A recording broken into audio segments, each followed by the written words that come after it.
Pascual, Senior Vice President for IHS on global energy issues.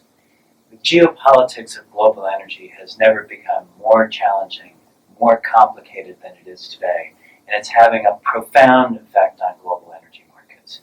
In the Middle East, Saudi Arabia has essentially exploded OPEC, or at least put it into hibernation, as it has sought to protect market share, and it's fighting desperately against Iran and Iraq for that market share in Asia. Iran is going to come back into energy markets at some point with the implementation of the nuclear accords. Iraq is fighting to advance its market share and bring in more revenue as it's trying to keep its country together, particularly with the challenges of the Islamic State threatening at its borders.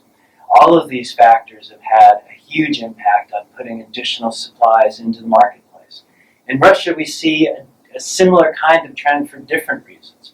Russia's incursion into Ukraine resulted in sanctions that have resulted in Russia needing to produce more in order to supply its revenue needs for its economy. Now with Russia and Syria as well, those revenue needs are becoming even greater. So the expectation is that the geopolitics of energy is putting more commodity into the market, and yet at the same time we see that against the political risk that is inherent in the Islamic State, in the battles in Yemen, in the uncertainty in Syria, in the tensions between Turkey and Syria and the general region around the Gulf. And so we have these battles and these challenges that are occurring that are affecting the stability and the prospect for oil in international markets. These factors are having a profound impact on those countries trying to come into markets. Mexico trying to make offers that are going to be competitive, yet at the same time deal with the nationalist roots that previously precluded Mexico from being an international player, a private international player in the marketplace.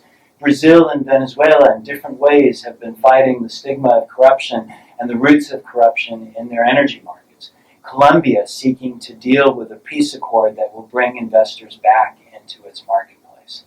And against the backdrop of all of these issues, let's also remember what's happening in climate change negotiations. In the Conference of the Parties of the UN Framework Convention on Climate Change that's going to meet in December and will have a profound impact where countries, for the first time, all countries, China, India, the emerging economies, the developed economies, will be making voluntary contributions to cut their emissions. How will this affect the fuel mix? How will it affect demand into the future?